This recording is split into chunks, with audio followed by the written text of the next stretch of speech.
Hello everyone, welcome back to my YouTube channel chemistry classes. मैं हूं रश्मि। आज हम इस वीडियो में पीरियोडिक प्रॉपर्टीज़ से रिलेटेड थियरीज़ को डिस्कस करेंगे। इस वीडियो में सिर्फ इम्पॉर्टेंट पॉइंट को ही डिस्कस किया गया है जो कि आपके एग्ज़ाम के पर्पज़ से बहुत ही इम्पॉर्टेंट हैं। सिर्फ उन्हीं को पॉइंट वाइज यहाँ पे डिस्कस किया गया है।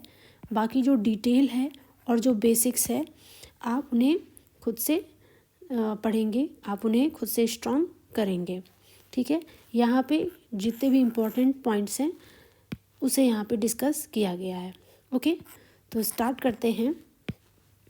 Periodic table. पीरियोडिक टेबल क्या है? It is arrangement of elements with similar properties. Periodic table में क्या किया गया है? एलिमेंट्स का क्लासिफिकेशन किया गया है और एलिमेंट्स को सिमिलर प्रॉपर्टीज़ वाले एलिमेंट्स को एक साथ रखा गया है। इससे क्या होगा? इससे हमें जो इतने सारे एलिमेंट्स हैं उन्हें उनकी स्टडी करने में आसानी होगी। जैसा कि आपको पता है पीरियोडिक टेबल में टोटल 118 एलिमेंट्स हैं, तो एक एक एलिमेंट्स के बारे में, एक एक एलिमेंट्स की प्रॉपर्टी के बारे में पढ़ना क्या है, मुश्किल होगा। अगर हम पीरियोडिक टेबल के थ्रू जाएंगे तो पढ़ने में आसानी होगी। आप किसी एक एलिमेंट के बारे में पढ़ेंगे तो उससे रिलेटेड जितने भी एलिमेंट्स होंगे आप उन सब के बारे में ऑटोमेटिक पढ़ लेंगे। ठीक है, तो ये बेनिफिट है पीरियोडिक टेबल का। अब पीरियोडिक टेबल बना कैसे? पीरियोडिक टेबल बनाने के लिए कुछ साइंटिस्ट थे जिन्होंने अपने अपने कॉन्सेप्ट्स दिए, कुछ फेल हुए, धीरे धीरे उससे अपडेटेड कॉन्सेप्ट्स आए। ठीक है, और लास्ट में जा कर के फिर मॉडर्न पीरियोडिक टेबल आया। तो एक एक कॉन्सेप्ट इनके देख लेते हैं। पहला कॉन्सेप्ट दिया था डोबेराइनर ने, और इन्होंने दिया Dobereiner's law of triads. First of all ये जो चारों हैं, Dobereiner, Newland, Lothar Meyer and Mendeleev, इन्होंने किसको बेस माना था? किसको बेस मान करके पीरियोडिक टेबल बनाया था? तो इन्होंने एटॉमिक वेट को बेस मान करके ही पीरियोडिक टेबल बनाया था। ठीक है, तो इन्होंने क्या किया कि बेस माना, मतलब कि जो इन्होंने एलिमेंट का क्लासिफिकेशन किया, एलिमेंट्स का इन्होंने जो क्लासिफिकेशन किया किस बेसिस पे किया? उन्होंने एलिमेंट्स को मान लिया एलिमेंट्स ए है, बी है, सी है। इन्होंने एलिमेंट्स को उनके एटॉमिक वेट के इंक्रीजिंग ऑर्डर में रखा। ठीक है, जैसे जैसे एटॉमिक वेट बढ़ता जाएगा वैसे वैसे उन्होंने पीरियोडिक टेबल में एलिमेंट्स को अरेंज कर दिया। ठीक है, तो आप ये याद रखेंगे कि ये जो चारों कॉन्सेप्ट थे वो किस पे बेस्ड थे? एटॉमिक वेट पे बेस्ड थे। अब डोबेराइनर का देख लेते हैं क्लासिफिकेशन। डोबेराइनर ने कैसे क्लासिफाइड किया? डोबेराइनर ने ट्रायड्स बनाया, यानी थ्री एलिमेंट्स का इन्होंने अरेंजमेंट किया, और इन्होंने ये कहा कि जो मिडिल एलिमेंट है, 3 एलिमेंट्स बनाए इन्होंने। इस तरीके से इन्होंने पीरियोडिक टेबल में एलिमेंट्स को अरेंज किया, 3 एलिमेंट्स का ग्रुप बनाया, और ये कहा कि जो बीच वाला एलिमेंट है उसका जो एटॉमिक वेट होगा वो एवरेज होगा किसका? जो बाकी के एलिमेंट्स हैं, यानी कि ए और सी के एटॉमिक वेट का जो एवरेज एटॉमिक वेट आएगा वही किसका होगा? बी का। या डी और एफ के एटॉमिक वेट का जो एवरेज होगा वही एटॉमिक वेट होगा किसका? ई का। पर इनका ये कॉन्सेप्ट क्या हुआ? फेल कर गया। ठीक है, इसके बहुत सारे ड्रॉबैक्स थे। फिर आया कॉन्सेप्ट न्यूलैंड्स का। न्यूलैंड्स ने अपने लॉ ऑफ ऑक्टेव में बताया कि इन्होंने एलिमेंट्स का क्लासिफिकेशन किया और एलिमेंट्स को 8 एलिमेंट का इन्होंने ग्रुप बनाया, 1 2 3 4 5 6 7 8। इन्होंने 8 एलिमेंट्स का ग्रुप बनाया और उन्होंने कहा कि 8वें एलिमेंट के बाद जो ये 9वां एलिमेंट या 10वां एलिमेंट या 11वां एलिमेंट आएगा वो क्या करते हैं? फिर उसी प्रॉपर्टी को रिपीट करते हैं। 8 तक तो एलिमेंट्स की प्रॉपर्टी अलग आएगी, लेकिन फिर 9वें से प्रॉपर्टी को क्या होगा? रिपीट करेंगे। हर 8 एलिमेंट के बाद एलिमेंट जो है अपनी प्रॉपर्टी को रिपीट करेगा। दैट मीन्स जो प्रॉपर्टी 1 की होगी वही प्रॉपर्टी 9 की होगी, जो प्रॉपर्टी 2 की होगी वही प्रॉपर्टी 10 की होगी। बट इनका ये भी कॉन्सेप्ट जो है वो फेल हो गया। फिर नेक्स्ट कॉन्सेप्ट आया लोथरमेयर का। लोथरमेयर अरेंजमेंट में इन्होंने भी क्या किया? एलिमेंट्स को उनके एटॉमिक वेट के बेसिस पे अरेंज किया और उनकी प्रॉपर्टीज़ को बताया, बट ये भी कॉन्सेप्ट इनका फेल हो गया। फिर आता है मेंडलीव का पीरियोडिक लॉ। ठीक है, मेंडलीव ने अपने पीरियोडिक टेबल में 6 पीरियड बनाए और 7 रोज या कॉलम बनाया और उसमें एलिमेंट्स को अरेंज किया। ओके, और उन्होंने जिस एलिमेंट की उस टाइम डिस्कवरी नहीं हुई थी उसके लिए उन्होंने वहाँ पे जगह छोड़ दिया।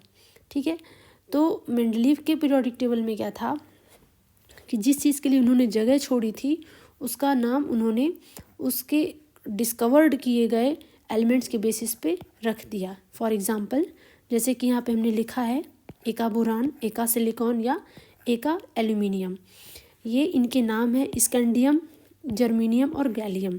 इन तीनों एलिमेंट्स की उस टाइम डिस्कवरी नहीं हुई थी, तो मेंडलीव ने क्या किया था, पीरियोडिक टेबल में उनके लिए जगह छोड़ दिया था और स्कैंडियम के लिए उन्होंने नाम दे दिया था एका बोरॉन। जर्मेनियम के लिए जो जगह छोड़ी थी उसका नाम इन्होंने दे दिया था एका सिलिकॉन और गैलियम के लिए जो उन्होंने जगह छोड़ी थी उसका नाम इन्होंने दे दिया था एका एल्यूमिनियम। पर मेंडलीव के पीरियोडिक टेबल में भी काफ़ी ड्रॉबैक्स थे। उसके बाद से नया कॉन्सेप्ट आया हेनरी मोजले का। ठीक है, तो यहाँ पे ये चीज़ जो लिखा हुआ है ये एग्ज़ाम में पूछा हुआ है, तो आप ये याद कर लेंगे। एका बोरान किसका नाम दिया गया था, स्कैंडियम का। एका सिलिकॉन किसका नाम दिया गया था, जर्मेनियम का। एका एल्यूमिनियम किसका नाम दिया गया था, गैलियम का। ठीक है, तो नेक्स्ट कॉन्सेप्ट जो आया वो फिर आया हेनरी मोजले का। हेनरी मोजले ने कॉन्सेप्ट दिया एटॉमिक नंबर का।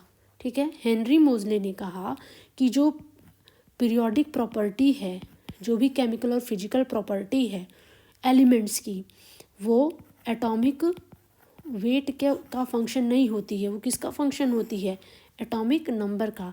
दैट मीन्स कि आप एलिमेंट का जब क्लासिफिकेशन कर रहे हैं तो आप उनके एटॉमिक वेट के बेसिस पे ना अरेंज करें। किसके बेसिस पे अरेंज करें, एटॉमिक नंबर के बेसिस पे अरेंज करें।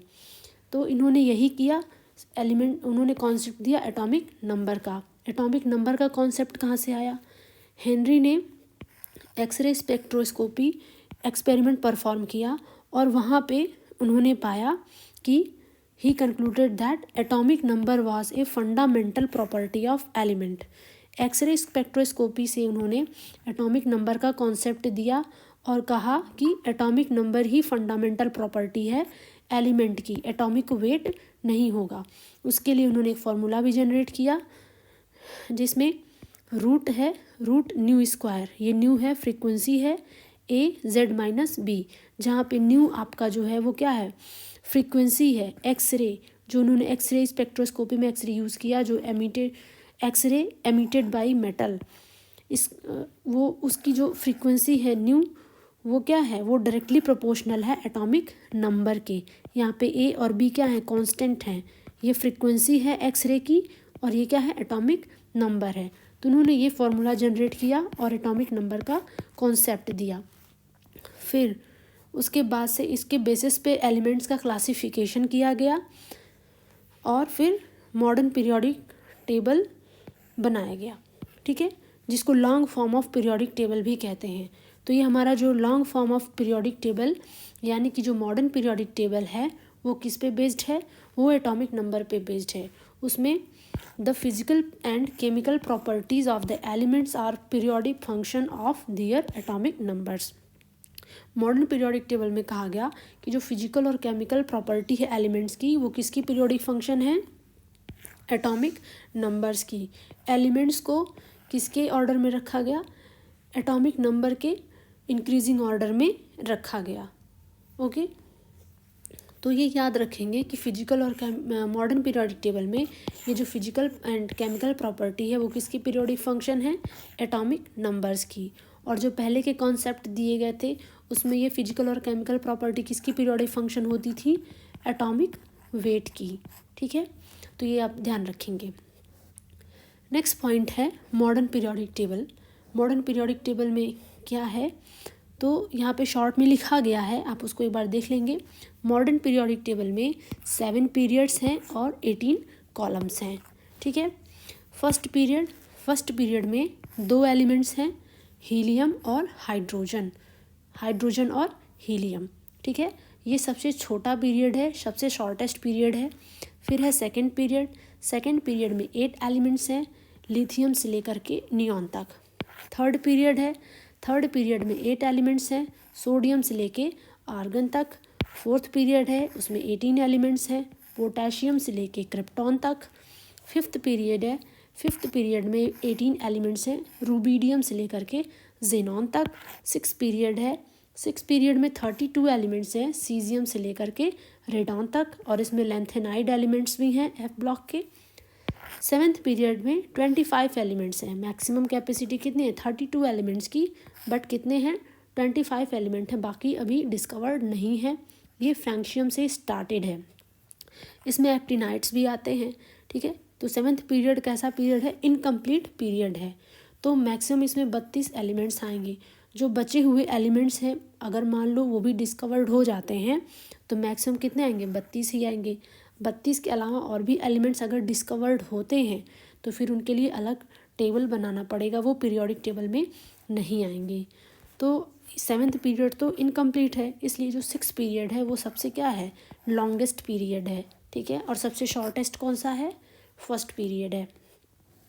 ओके, नेक्स्ट है पीरियोडिक टेबल को 4 ब्लॉक में डिवाइड किया गया है, S block, P block, D block and F block. जब इनके एलिमेंट्स के बारे में पढ़ाएंगे तब इनका डिटेल कैरेक्टरिस्टिक्स वहाँ पे हम आपको बताएंगे। यहाँ पे सिर्फ इनका जनरल फार्मूला लिखा गया है जिसे आप देख लेंगे। एग्ज़ाम में जनरल फार्मूला डायरेक्ट पूछ लेता है कि इस ब्लॉक एलिमेंट्स का जनरल फार्मूला क्या है। तो एस ब्लॉक एलिमेंट का जो जनरल फार्मूला है वो है NS 1 से लेके 2 इलेक्ट्रॉन्स। पी ब्लॉक में NH2 NP 1 to 6। D block के लिए है N-1 D 1 to 10 electron and NH2 क्या है NS2 ये नहीं है, NS 1 to 2 नहीं है, NS में कितने इलेक्ट्रॉन रहेंगे 2 ही इलेक्ट्रॉन रहेंगे। ठीक है, एफ ब्लॉक एलिमेंट का जनरल फार्मूला है N-2 1 to 14, N-1 D में सिर्फ 1 to 2 electron and NS2। Okay, तो ये जनरल फार्मूला आप ज़रूर देख लेंगे। नेक्स्ट है प्रेडिक्शन ऑफ ग्रुप। अगर हमें कोई एटॉमिक नंबर दिया हुआ है, जस्ट सपोज हमें किसी एलिमेंट का एटॉमिक नंबर दे दिया है तो हम उससे ये पता कर सकते हैं कि उसका ग्रुप क्या होगा, उसका पीरियड क्या होगा। कैसे, तो आइए कैलकुलेट करते हैं। सबसे पहले हम क्या करेंगे, जो भी एटॉमिक नंबर है उसका हम इलेक्ट्रॉनिक कॉन्फ़िगरेशन लिखेंगे। जब इलेक्ट्रॉनिक कॉन्फ़िगरेशन लिखेंगे तो हमें ये पता चलेगा कि वो एस ब्लॉक का है कि पी ब्लॉक का है कि डी ब्लॉक का है कि एफ ब्लॉक का है। उस हिसाब से हम फार्मूला लगा करके उसका ग्रुप निकाल लेंगे।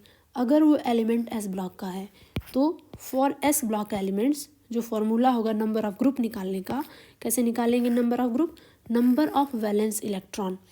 जो नंबर ऑफ वैलेंस इलेक्ट्रॉन होगा उस एस सब सेल में वही उसका क्या हो जाएगा, ग्रुप हो जाएगा। इसका एग्जाम्पल भी हम अभी कराएंगे। और अगर वो पी ब्लॉक का एलिमेंट हुआ तो for P block elements number of group कैसे निकालेंगे, 2 + 10 plus number of valence P electron. ठीक है, अगर वो डी ब्लॉक का एलिमेंट है तो for D block elements number of group कैसे निकालेंगे, 2 plus number of N-1 D electron. अगर वो एफ ब्लॉक का एलिमेंट है, सबसे इजी है, for f block elements all are of third group elements. F block के जितने भी एलिमेंट्स हैं वो किस ग्रुप के एलिमेंट हैं, सभी के सभी थर्ड ग्रुप में हैं। ठीक है, तो यहाँ हम एग्जांपल से देख लेते हैं कि जैसे सोडियम है। ठीक है, सोडियम का हम सबसे पहले क्या करेंगे, इलेक्ट्रॉनिक कॉन्फ़िगरेशन लिखेंगे। इलेक्ट्रॉनिक कॉन्फ़िगरेशन लिखेंगे तो पता चलता है कि लास्ट इलेक्ट्रॉन एस में है, यानी कि ये एस ब्लॉक का एलिमेंट है। अब ग्रुप कैसे निकालेंगे, एस ब्लॉक एलिमेंट के लिए क्या है, जो नंबर ऑफ वैलेंस इलेक्ट्रॉन होगा वही उसका ग्रुप हो जाएगा। तो नंबर ऑफ ग्रुप कैसे हो जाएगा, नंबर ऑफ वैलेंस इलेक्ट्रॉन कितना है 1, तो उसका ग्रुप कौन सा हो जाएगा, फर्स्ट ग्रुप। तो सोडियम किस ग्रुप का एलिमेंट है, फर्स्ट ग्रुप का है। इसी तरह नेक्स्ट एग्जांपल है बोरॉन का एटॉमिक नंबर होता है 5। इलेक्ट्रॉनिक कॉन्फ़िगरेशन करेंगे तो पता चलता है कि पी ब्लॉक का एलिमेंट है। पी ब्लॉक के लिए जो फॉर्मूला है वो क्या है, नंबर ऑफ ग्रुप निकालने का 2 + 10 number of valence P electron. Okay, तो 2 + 10 number of valence P electron कितना है 1, तो यहाँ पे 1 लिख देंगे। अब इनका सम करेंगे तो कितना आएगा 13, यानी कि ये जो बोरॉन है वो किस ग्रुप का है, 13 ग्रुप का एलिमेंट है। क्लोरीन है, क्लोरीन का इलेक्ट्रॉनिक कन्फिग्रेशन कर लेंगे तो पता चलेगा कि ये किस ब्लॉक का है, पी ब्लॉक का। सेम फॉर्मूला यूज़ करेंगे नंबर ऑफ ग्रुप निकालने के लिए, 2 + 10 + 5, सम कितना आएगा 17, यानी कि ये 17 ग्रुप का एलिमेंट है। इसी तरह से स्कैंडियम का अगर निकालें, इलेक्ट्रॉनिक कन्फिग्रेशन लिखें तो पता चला कि ये डी ब्लॉक का है। डी ब्लॉक के लिए नंबर ऑफ ग्रुप निकालने का फॉर्मूला क्या है, 2 + number of n-1 D electron. तो यहाँ पे 2 कर दिया, डी में कितने इलेक्ट्रॉन हैं 1, तो यहाँ 1 लिख लिया। इनका सम कितना आया 3, यानी कि ये 3rd ग्रुप का एलिमेंट है। और अगर हमसे यहाँ पे पूछता पीरियड निकालने के लिए, तो पीरियड निकालने का सबसे आसान फॉर्मूला है कि जो उसका प्रिंसिपल क्वांटम नंबर होगा वही उसका क्या होगा, पीरियड होगा। ठीक है, जैसे कि सोडियम था, सोडियम का लास्ट में क्या था 3 था, ये प्रिंसिपल क्वांटम नंबर है। ठीक है, तो लास्ट में जो प्रिंसिपल क्वांटम नंबर है वो क्या है 3 है, यानी कि इसका पीरियड क्या होगा, सोडियम का 3 पीरियड का एलिमेंट है। इसी तरह से बोरॉन है, बोरॉन का लास्ट में प्रिंसिपल क्वांटम नंबर यानी कि n क्या है 2 है, यानी कि इसका पीरियड भी क्या हो जाएगा 2 हो जाएगा। इसी तरह क्लोरीन है, क्लोरीन किस पीरियड का एलिमेंट है, 3rd पीरियड का एलिमेंट है। स्कैंडियम का क्या निकल के आया 3rd, यानी कि ये भी 3rd पीरियड का एलिमेंट है। तो इस तरीके से हम ग्रुप ऑफ पीरियड निकाल सकते हैं, किससे, उसके एटॉमिक नंबर से, क्योंकि एलिमेंट्स को किसके बेसिस पे रखा गया है, एटॉमिक नंबर के इंक्रीजिंग ऑर्डर में रखा गया है। तो सिंपली हम उनका इलेक्ट्रॉनिक कन्फिग्रेशन कर लेंगे और निकाल लेंगे। कुछ पॉइंट्स लिखे हुए हैं यहाँ पे, इसको आप देख लेंगे। टिपिकल एलिमेंट्स किसे कहा जाता है, टिपिकल एलिमेंट्स कहा जाता है 2nd and 3rd पीरियड के एलिमेंट्स को। ब्रिज एलिमेंट किसे कहा जाता है, 3rd पीरियड के एलिमेंट को ब्रिज्ड एलिमेंट कहा जाता है। ये 3rd पीरियड के एलिमेंट किसके साथ ब्रिज बनाते हैं, ये 2nd पीरियड के एलिमेंट के साथ ब्रिज बनाते हैं। रिप्रेजेंटेटिव एलिमेंट्स किसे कहा गया है, एस एंड पी ब्लॉक के एलिमेंट्स को रिप्रेजेंटेटिव एलिमेंट्स कहा गया है, except noble gas. P block में से नोबल गैसेस को निकाल देंगे तो जो भी एस और पी ब्लॉक के एलिमेंट्स आएंगे उन्हें हम क्या कहते हैं, representative elements. Most abundant noble gas कौन सी है, आर्गन है। Most abundant gas in universe कौन सी है, हीलियम है। ओके, हीलियम के बारे में एक और चीज़ कि इसका बॉइलिंग पॉइंट क्या होता है, सबसे लोवेस्ट होता है। हीलियम है लोवेस्ट बॉइलिंग पॉइंट। ठीक है, ये भी आप याद रखेंगे। नेक्स्ट है IUPAC nomenclature of elements with Z is greater than 100। 100 के ऊपर जो एलिमेंट्स हैं उनका हम नॉमेनक्लेचर करेंगे। तो यहाँ से कुछ कोड दिया हुआ है जिसे आप याद करेंगे, 0 से लेकर के 9 तक है। इनके लिए कोड दिया हुआ है। 0 का जो नाम दिया गया है वो NIL है, यानी नील। 1 के लिए अन है, 2 के लिए बाई है, 3 के लिए ट्राई नाम है, 4 के लिए क्वेड है, 5 के लिए पेंट है, 6 के लिए हेक्स है, इसी तरह से 9 के लिए इन है। ठीक है, और इनका नीचे सिंबल लिखा हुआ है। नील लिखेंगे तो सिंबल उसका N हो जाएगा, 1 के लिए अन लिखेंगे तो सिंबल U। तो ये सारे उनके सिंबल लिखे हुए हैं। और जब इनका हम नाम लिख लेंगे तो लास्ट में हम क्या ऐड कर देंगे, IUM। तो देखते हैं करके कि जैसे कि यहाँ पे एक एग्जांपल दिया 108, कह रहा है कि कोई एलिमेंट है जिसका एटॉमिक नंबर 108 है, आप उसका नाम बताएं। तो उसका नॉमेनक्लेचर करेंगे। 1 के लिए क्या नाम है यहाँ पे, UN, तो हमने UN लिख दिया। ठीक है, 0 है, 0 के लिए क्या है, नील, तो हमने यहाँ पे नील लिख दिया। फिर क्या है 8 के लिए क्या है, ऑक्ट, तो 8 के लिए क्या लिख दिया, ऑक्ट, प्लस लास्ट में IUM लिख देंगे।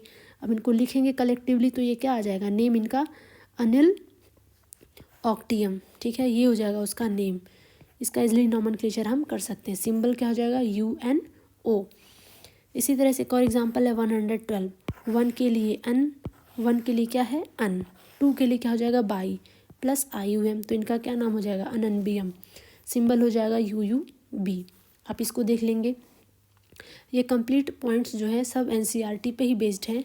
आपके KVS में और UP PGT में NCERT बेस्ड क्वेश्चन डायरेक्टली पूछता है। छोटे छोटे कॉन्सेप्ट होते हैं लेकिन वो उसी पे बेस्ड होते हैं। ओके, नेक्स्ट है और इम्पॉर्टेंट पॉइंट है general trend of periodic properties. Periodic properties के बारे में डिस्कस करेंगे कि उनका पीरियोडिक टेबल में जनरल ट्रेंड क्या है। तो सबसे पहले लेके चलते हैं एटॉमिक रेडियस।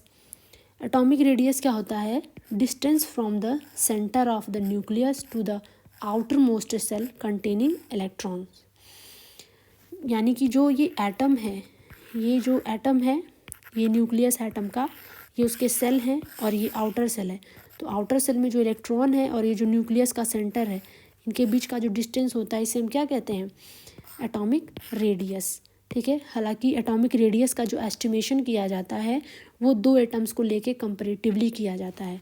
ठीक है। तो एटॉमिक रेडियस कई टाइप के हैं, covalent radius, metallic radius and van der Waal radius. एक और रेडियस होता है जिसको हम आयनिक रेडियस बोलते हैं और ये 2 टाइप का होता है, कैटायनिक रेडियस और एनायनिक रेडियस। कैटायनिक रेडियस यानी कि जिस एलिमेंट पे पॉजिटिव चार्ज होता है, एनायनिक रेडियस जिस पे एलिमेंट पे नेगेटिव चार्ज होता है। कोवेलेंट रेडियस कोवेलेंट कंपाउंड्स में होते हैं, मेटालिक रेडियस मेटालिक कंपाउंड्स में होते हैं, और जो वॉन डेर वाल रेडियस होता है ये किसका होता है? ये नोबल गैसेज में होता है। ये बहुत इंपॉर्टेंट पॉइंट है। नोबल गैसेज में कौन सा बॉन्ड होता है? वॉन डेर वाल बॉन्ड होता है। तो उस बॉन्ड की रेडियस को क्या कहेंगे? Van der Waal radius. ठीक है। ये जो वॉन डेर वाल होता है एक्चुअली ये बॉन्ड नहीं होता है, ये फोर्स ऑफ अट्रैक्शन होता है, तो इसलिए इसे नॉन बॉन्डेड रेडियस भी कहा जाता है। ठीक है, आप याद रखेंगे इसे।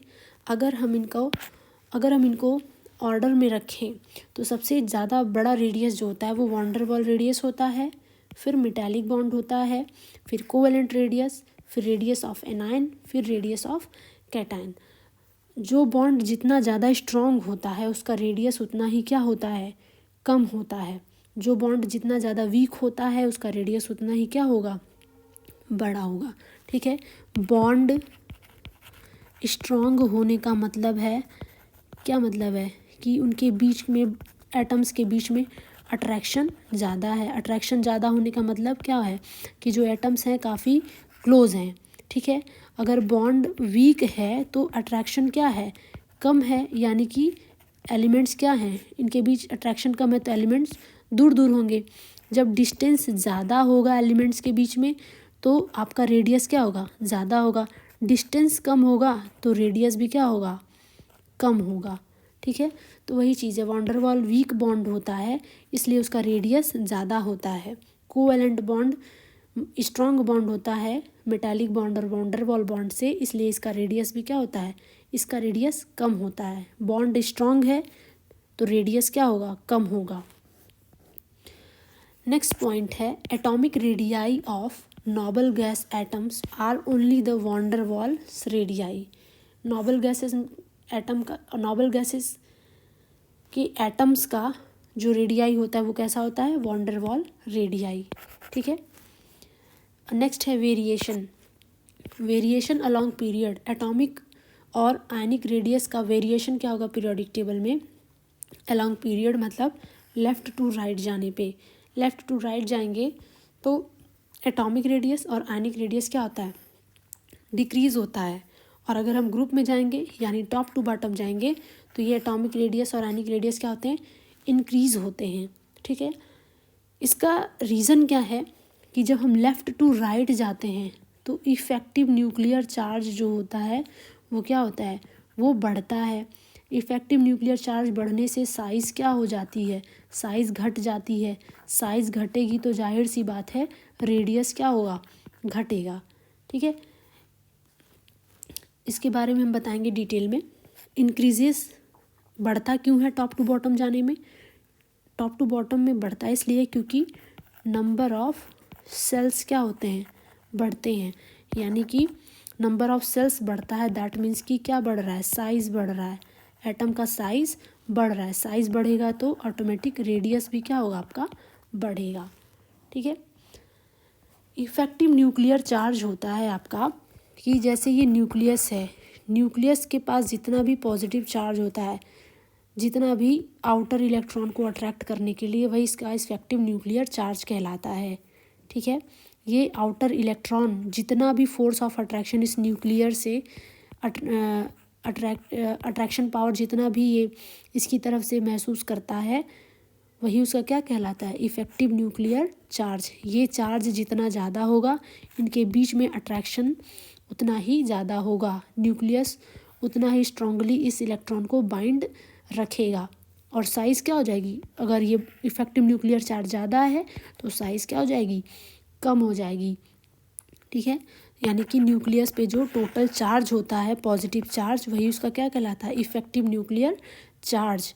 ये जितना ज़्यादा होगा इलेक्ट्रॉन के प्रति बॉन्ड उतनी ही स्ट्रॉन्ग होगी। ठीक है, अब ये जब इसको आउटर इलेक्ट्रॉन को अपनी तरफ अट्रैक्ट करेगा तो जाहिर सी बात है साइज़ क्या हो जाती है, कम हो जाती है।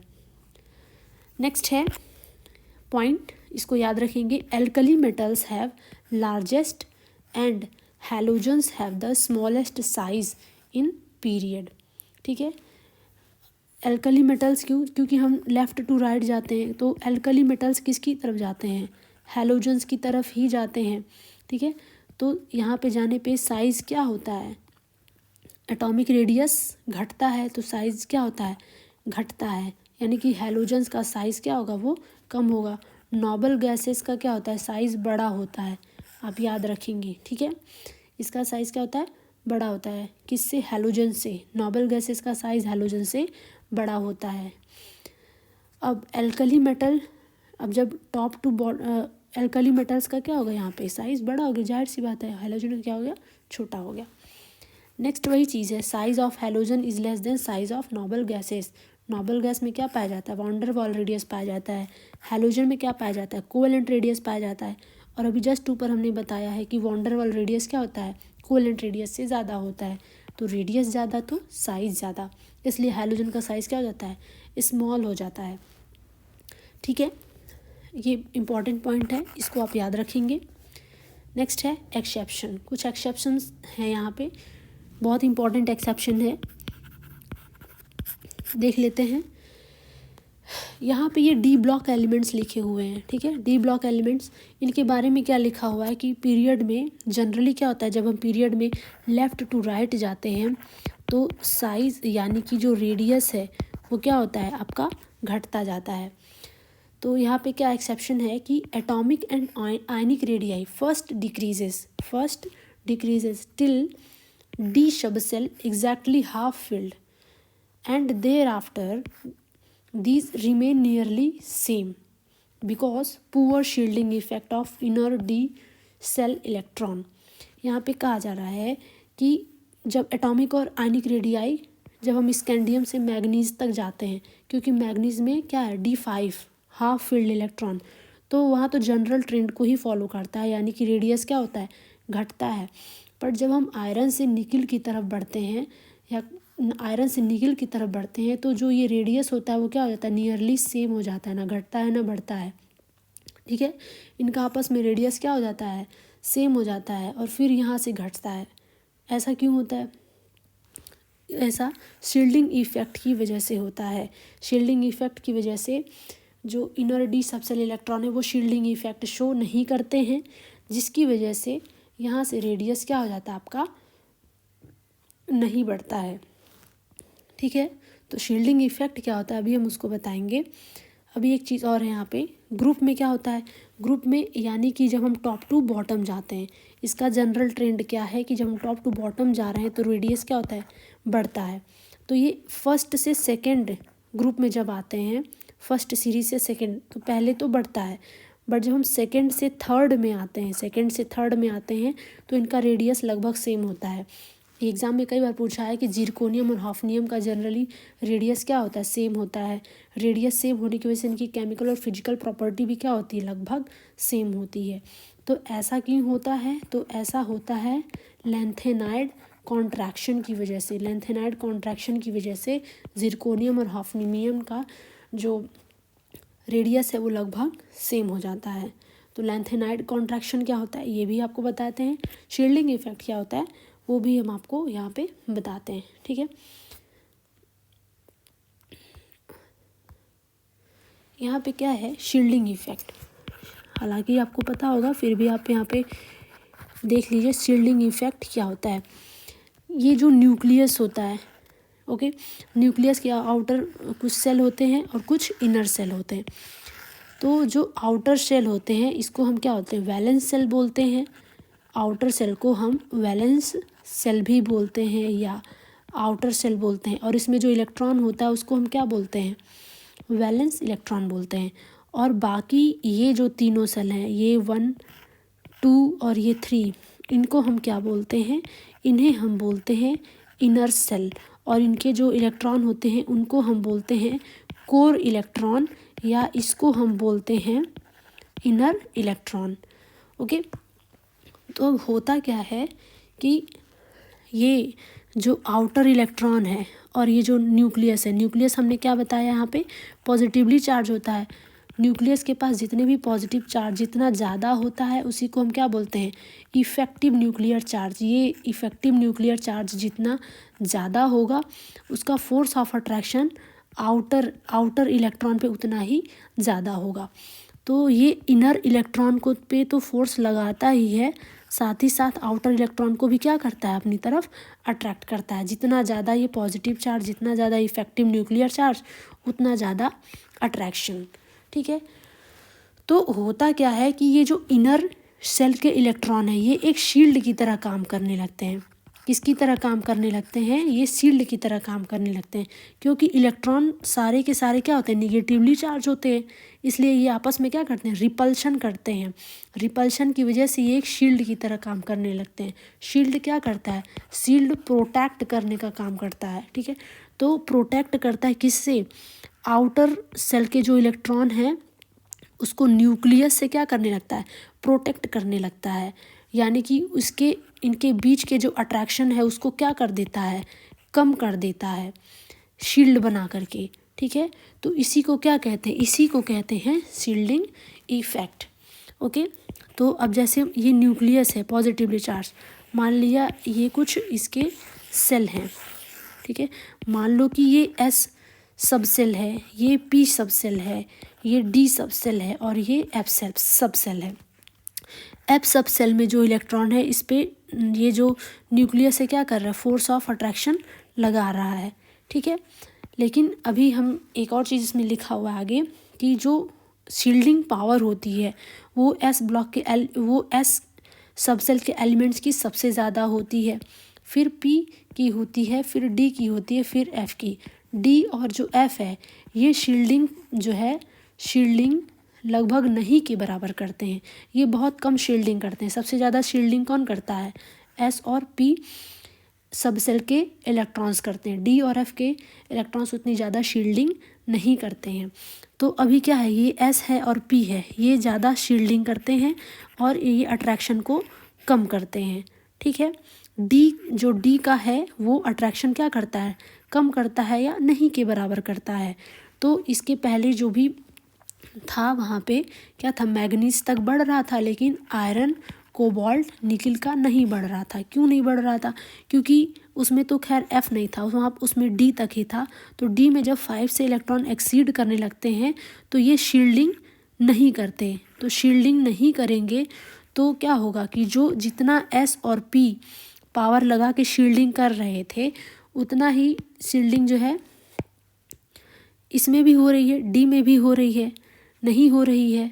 इसको एक फिर से लिख लेते हैं, इसको फिर से समझने की कोशिश करते हैं कि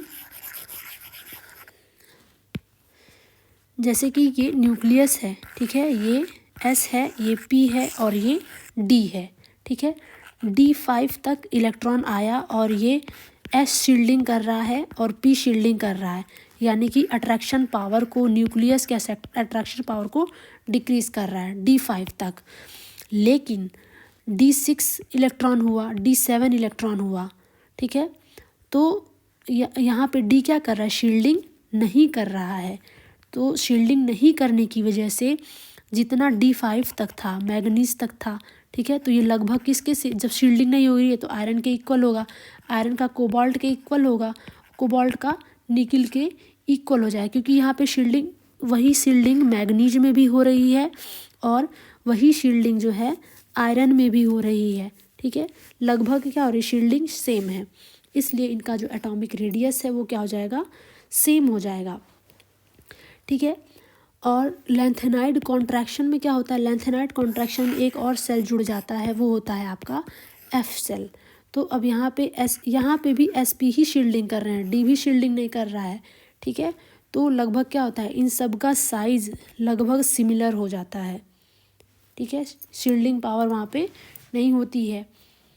तो आते हैं अपने टॉपिक पे। यहाँ पे तो यहाँ तक तो शील्डिंग होती है, यहाँ से शील्डिंग नहीं होती है, इसलिए इनका रेडियस क्या हो जाता है, सिमिलर हो जाता है।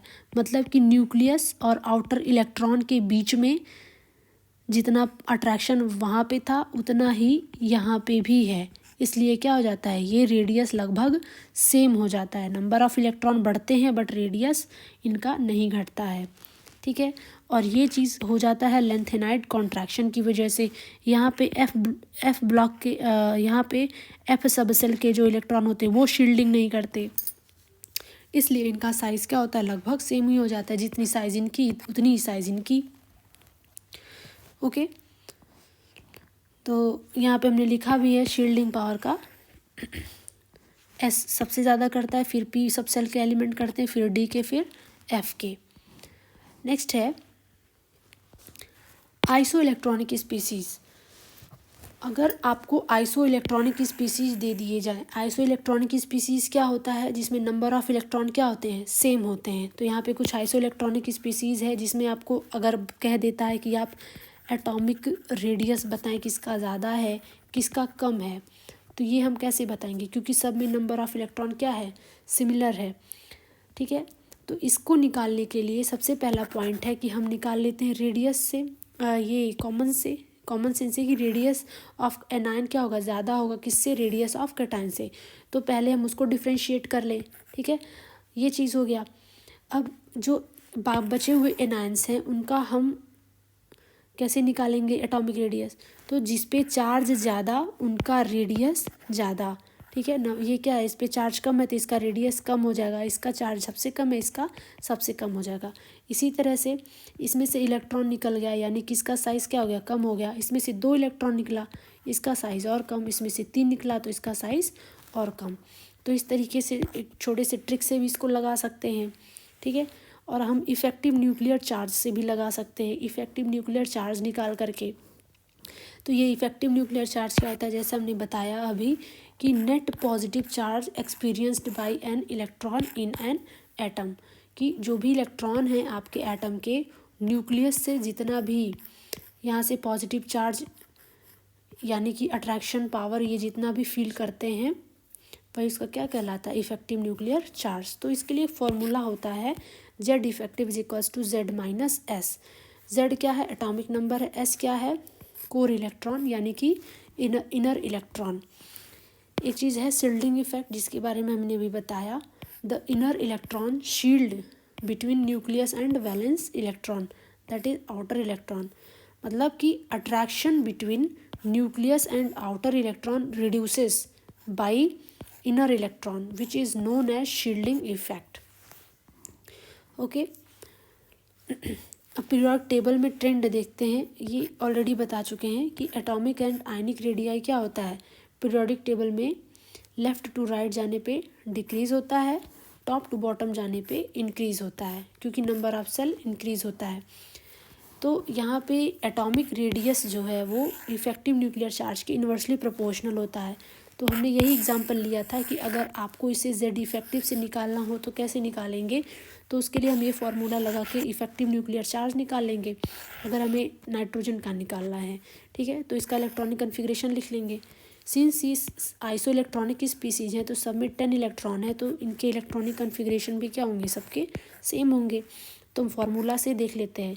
जेड इफेक्टिव क्या हो जाएगा इनके लिए, जेड कितना होता है नाइट्रोजन का 7, एस मतलब कोर इलेक्ट्रॉन, ये है कोर इलेक्ट्रॉन, और ये क्या है वैलेंस इलेक्ट्रॉन, ये क्या है कोर इलेक्ट्रॉन, ये क्या है वैलेंस इलेक्ट्रॉन। कोर इलेक्ट्रॉन कितने हैं 2, तो यहाँ 2 लिख लिया। तो इफेक्टिव न्यूक्लियर चार्ज कितना आ गया 5। इसी तरह से ऑक्सीजन का निकालेंगे तो इफेक्टिव न्यूक्लियर चार्ज 6 है। मैग्नीशियम का निकालेंगे तो इफेक्टिव न्यूक्लियर चार्ज कितना है 10 है। यानी कि अगर हम इफेक्टिव न्यूक्लियर चार्ज देखें तो सबसे ज़्यादा किसका है, मैग्नीशियम का, फिर किसका है, ऑक्सीजन का, और फिर किसका है सबसे कम, नाइट्रोजन का। तो हमें एटॉमिक रेडियाई निकालना है, तो हमने बताया जिसका जेड इफेक्टिव ज़्यादा उसका रेडियाई क्या हो जाएगा, कम। तो यानी कि मैग्नीशियम का इफेक्टिव न्यूक्लियर चार्ज सबसे ज़्यादा है तो इसका रेडियस सबसे कम होगा, फिर ऑक्सीजन और फिर नाइट्रोजन। तो आप इसको जेड इफेक्टिव निकाल करके भी क्या कर सकते हैं, कैलकुलेट कर सकते हैं। नेक्स्ट प्रॉपर्टी है आयोनाइजेशन इंथैल्पी। आयोनाइजेशन इंथैल्पी क्या होती है, it is the energy required to remove an electron from isolated gaseous atom. कोई आइसोलेटेड गैसियस एटम है, कोई एटम है अपने गैसियस स्टेट में है, उसमें से जब हम इलेक्ट्रॉन को निकाल रहे हैं तो जितनी एनर्जी की ज़रूरत पड़ती है उसको हम क्या कहते हैं, आयोनाइजेशन एनर्जी कहते हैं। उसके बाद क्या होगा, इसमें से इलेक्ट्रॉन निकल जाएगा तो पॉजिटिव चार्ज आ जाएगा और ये इलेक्ट्रॉन निकल जाएगा, ठीक है। सक्सेसिव आयोनाइजेशन एनर्जी ये क्या होती है कि जब हम मेटल से इलेक्ट्रॉन निकाल रहे हैं तो ये किस में कन्वर्ट हो गया, M+ में एक इलेक्ट्रॉन निकल गया, तो ये क्या हो जाएगा आपका फर्स्ट आयोनाइजेशन एनर्जी। अगर हम फिर इसमें से एक इलेक्ट्रॉन निकाल रहे हैं तो ये हो जाएगा M2+, ये क्या हो जाएगा तब, इसको बोलेंगे सेकेंड आयोनाइजेशन एनर्जी। फिर उसी मेटल से फिर हम इलेक्ट्रॉन निकाल दे रहे हैं तो ये क्या हो जाएगा M3+, और यहाँ पे जो आयोनाइजेशन एनर्जी हो जाएगी वो क्या हो जाएगी, थर्ड आयोनाइजेशन एनर्जी। IE1 को फर्स्ट आयोनाइजेशन, IE2 को सेकेंड आयोनाइजेशन, IE3 को थर्ड आयोनाइजेशन एनर्जी बोलेंगे। इसी को सक्सेसिव आयोनाइजेशन एनर्जी कहते हैं कि उसी गैसियस एटम से हम इलेक्ट्रॉन्स को बार बार रिमूव कर रहे हैं, ठीक है। तो आप देख सकते हैं कि फर्स्ट जब एटम गैसियस स्टेट में न्यूट्रल है तो इसमें से इलेक्ट्रॉन आसानी से निकल जाता है। इलेक्ट्रॉन निकलने के बाद से ये M+ हो गया, यानी कि इसकी साइज़ क्या हो गई, साइज़ इसकी छोटी हो गई। यानी साइज़ छोटा होने का मतलब है कि न्यूक्लियस और आउटर इलेक्ट्रॉन के बीच में अट्रैक्शन क्या हो गया, बढ़ गया। अब इसमें से इलेक्ट्रॉन को निकालना थोड़ा सा क्या हो जाएगा, मुश्किल हो जाएगा। यानी कि ये जो IE2 है, जो एनर्जी निकल रही है वो किससे ज़्यादा होगी, IE1 से ज़्यादा होगी। तो ये किस में कन्वर्ट हो गया, M2+ में। और फिर M2+ में कन्वर्ट हो गया तो इसकी साइज़ क्या हो जाएगी, इसकी साइज़ फिर क्या हो जाएगी, और छोटी हो जाएगी। अब और छोटी साइज़ का मतलब अट्रैक्शन और ज़्यादा, इसका मतलब I3 क्या होगा, I2 से ज़्यादा होगा। तो यहाँ पे अगर ऑर्डर लिखेंगे तो ऑर्डर हमें ये मिलेगा, थर्ड आयोनाइजेशन एनर्जी ज़्यादा होती है, फिर सेकेंड होती है, फिर फर्स्ट होती है। नेक्स्ट चीज़ है शील्डिंग और screening effect, factor affecting ionization energy. तो आयोनाइजेशन एनर्जी जो है शील्डिंग इफेक्ट के इन्वर्सली प्रोपोर्शनल होता है। शील्डिंग इफेक्ट जितनी ज़्यादा होगी आयोनाइजेशन एनर्जी उतनी ही कम होगी। कैसे कि जैसे न्यूक्लियस है, अगर इसमें इलेक्ट्रॉन्स हैं, अगर ये आउटर इलेक्ट्रॉन है, अगर यहाँ पे शील्डिंग ज़्यादा है, यानी कि शील्डिंग ज़्यादा होने का मतलब इनके बीच में अट्रैक्शन क्या है, कम है। अट्रैक्शन कम है तो ये इलेक्ट्रॉन क्या है, आसानी से रिमूव हो जाएगा, आसानी से निकल जाएगा। आसानी से निकलने का मतलब है कि कम आयोनाइजेशन एनर्जी का यूज़ कम होगा। तो वही चीज़ लिखा है कि शील्डिंग इफेक्ट जो इन्वर्सली प्रोपोर्शनल होता है आयोनाइजेशन एनर्जी के।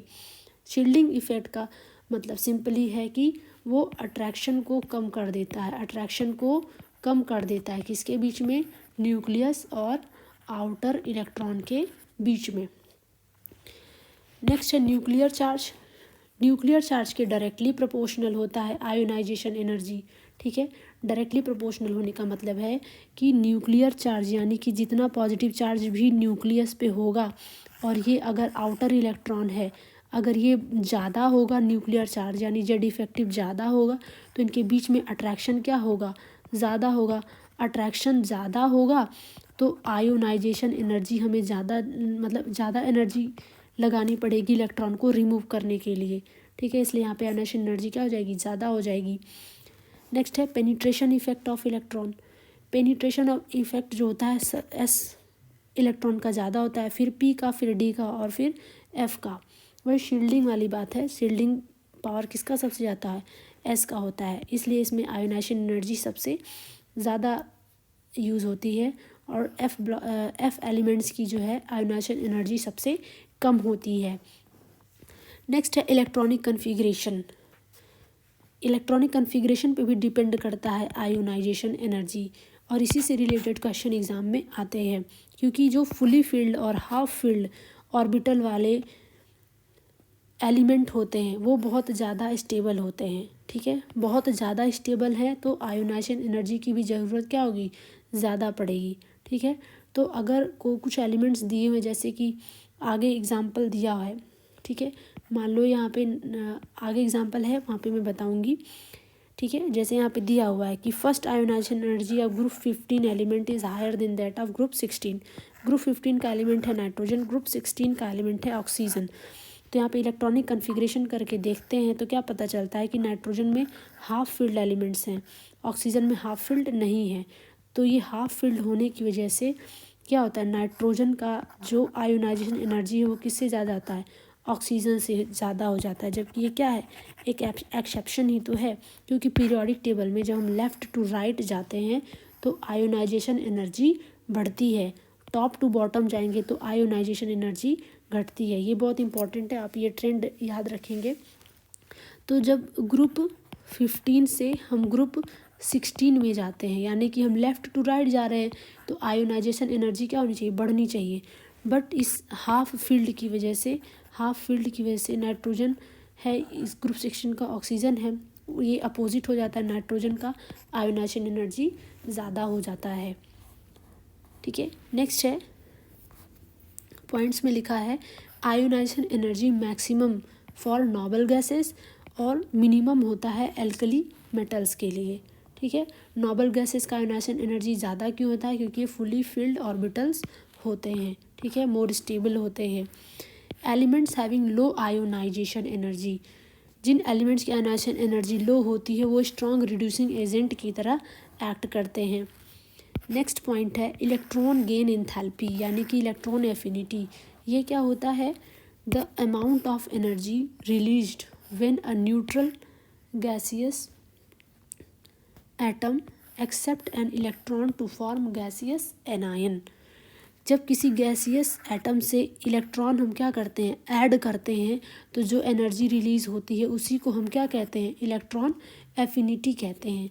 इलेक्ट्रॉन ऐड करने पे क्या मिलता है, एनायन मिलता है। ठीक है, तो ये इलेक्ट्रॉन एफिनिटी जितनी ज़्यादा निगेटिव होती है उतना ही ज़्यादा इलेक्ट्रॉन एफिनिटी ज़्यादा होती है उसकी। ठीक है, इलेक्ट्रॉन एफिनिटी दोनों टाइप की होती है, पॉजिटिव भी होती है, निगेटिव भी होती है, बट जनरली क्या होता है, जनरली निगेटिव ही होती है। तो पॉइंट्स में है, कुछ पॉइंट्स हैं यहाँ पे। High tendency to attract an electron implies that highly negative is the electron affinity. जिस एलिमेंट की टेंडेंसी ज़्यादा होती है इलेक्ट्रॉन को अट्रैक्ट करने की, उसकी इलेक्ट्रॉन एफिनिटी उतनी ही ज़्यादा क्या होती है, निगेटिव होती है। इलेक्ट्रॉन एफिनिटी जिसकी ज़्यादा निगेटिव होती है मतलब कि उसकी इलेक्ट्रॉन एफिनिटी उतनी ही ज़्यादा है। ये निगेटिव का मतलब क्या हुआ, इलेक्ट्रॉन एफिनिटी उतनी ही क्या है, ज़्यादा है। ठीक है, ये आप याद रखेंगे।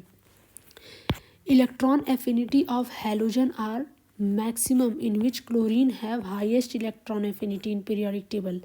क्लोरीन की जो इलेक्ट्रॉन एफिनिटी होती है वो सबसे ज़्यादा निगेटिव होती है। इसका मतलब ये हुआ कि क्लोरीन का जो इलेक्ट्रॉन एफिनिटी है वो सबसे हाईएस्ट है पीरियोडिक टेबल में। इवन पीरियोडिक टेबल में भी क्लोरीन का इलेक्ट्रॉन एफिनिटी सबसे ज़्यादा है।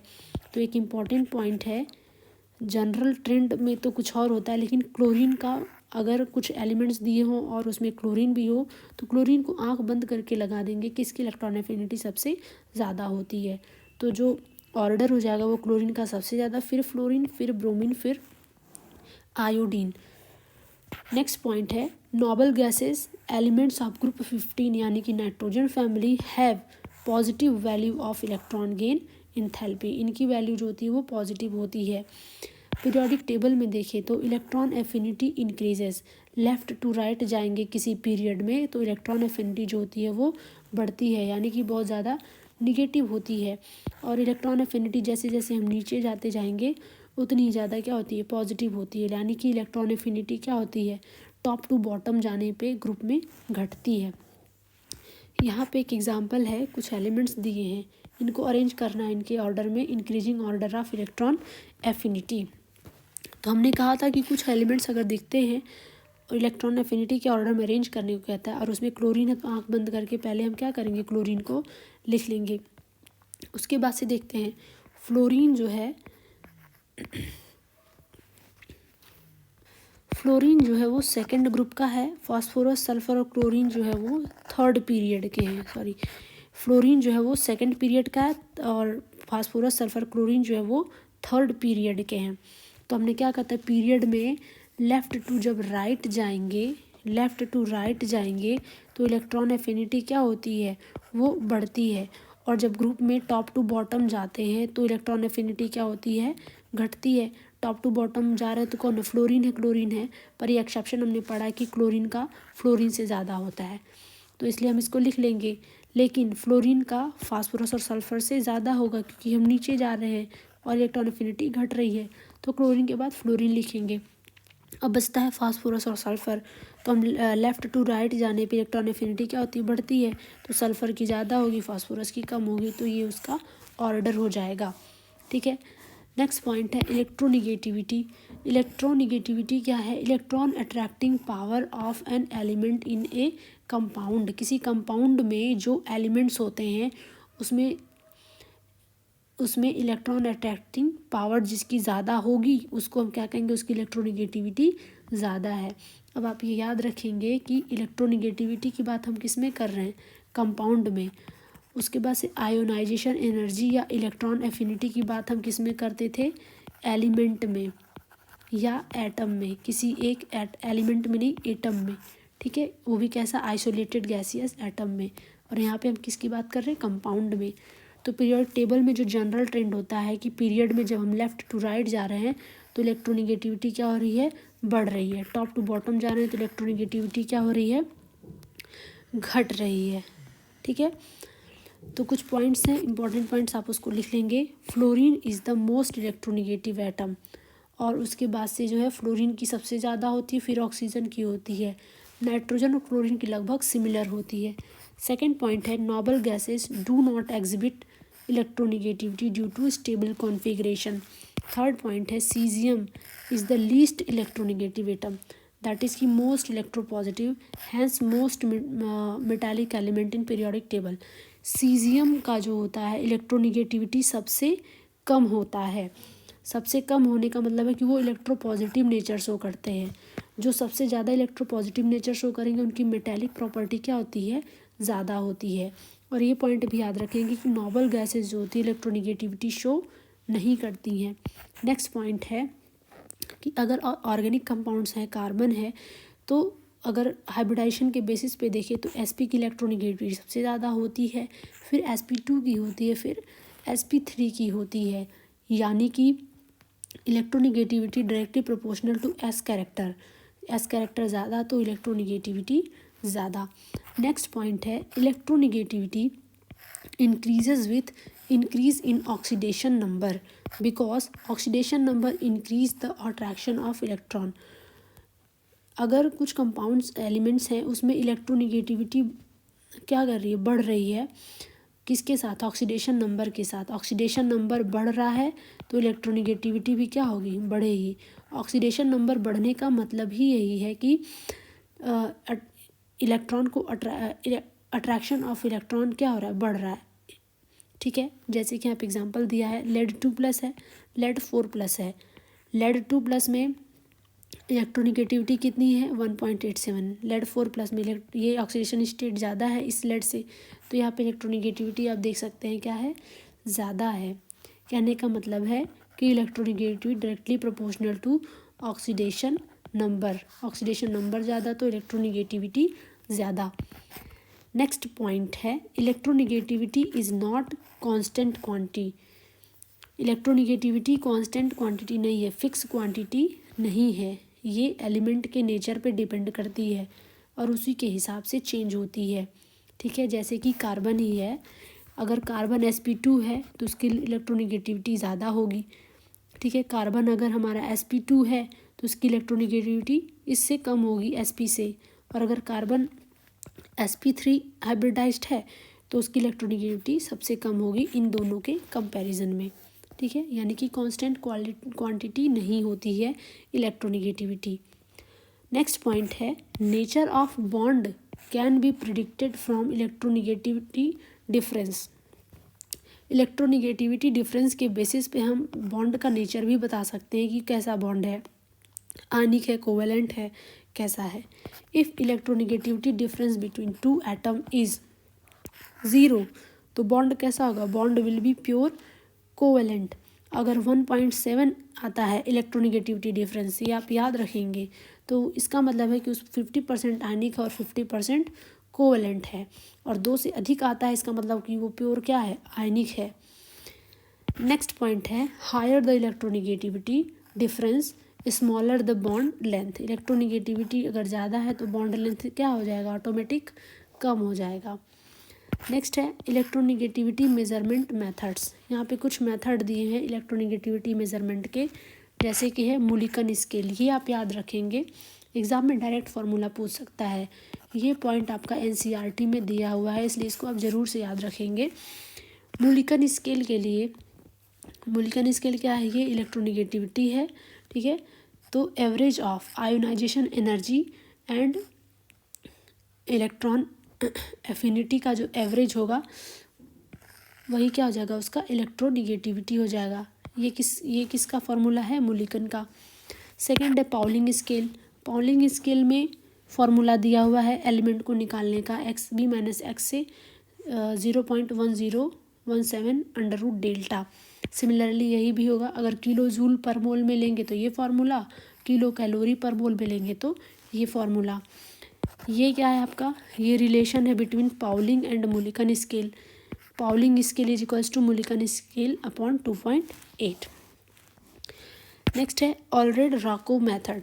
ठीक है, ये फार्मूला आप देख लेंगे, ऑलरेड रॉको मेथड का है कि electronegativity of atom is equals to 0.744 plus 0.359 plus Z effective R square. ये तीनों फार्मूला आप देख लेंगे। यहाँ पे कुछ और पीरियोडिक प्रॉपर्टीज़ है जो डायरेक्ट लिखी हुई है कि लेफ़्ट टू राइट पीरियड में जाएंगे तो क्या होगा, टॉप टू बॉटम पीरियड में जाएंगे तो क्या होगा। ये ज़रूर से आप देखेंगे, बहुत इंपॉर्टेंट है। इलेक्ट्रोपॉजिटिव नेचर यानी कि जो मेटालिक नेचर है, लेफ़्ट टू राइट जाने पे पीरियड में घटती है और हम अगर नीचे जाएंगे तो बढ़ेगी। नॉन मेटालिक कैरेक्टर जो है वो क्या होता है, लेफ़्ट टू राइट जाने पे बढ़ता है और टॉप टू बॉटम जाने पे नॉन मेटालिक नेचर घटता है। ऑक्सीडाइजिंग नेचर बढ़ता है लेफ़्ट टू राइट जाने पे, एसिडिक नेचर बढ़ता है। ठीक है, हाइड्रेशन एनर्जी बढ़ती है और लैटिस एनर्जी भी बढ़ती है। बट टॉप टू बॉटम जाएंगे, बेसिक नेचर बढ़ता है, हाइड्रेशन एनर्जी घटती है, solubility of sulphate of alkaline earth metals घटती है। ये एग्ज़ाम में कई बार पूछा है, इसको आप ज़रूर देख लेंगे। और लैटिस एनर्जी क्या होती है, घटती है। तो ये कुछ था आज का इम्पोर्टेंट पॉइंट्स, आप इसे ज़रूर से देख लें। इसके बाद से हम इससे रिलेटेड एमसीक्यूज़ को लाएंगे, उसको सॉल्व करेंगे। ओके, चैनल को लाइक शेयर और सब्सक्राइब ज़रूर करें। Thank you so much.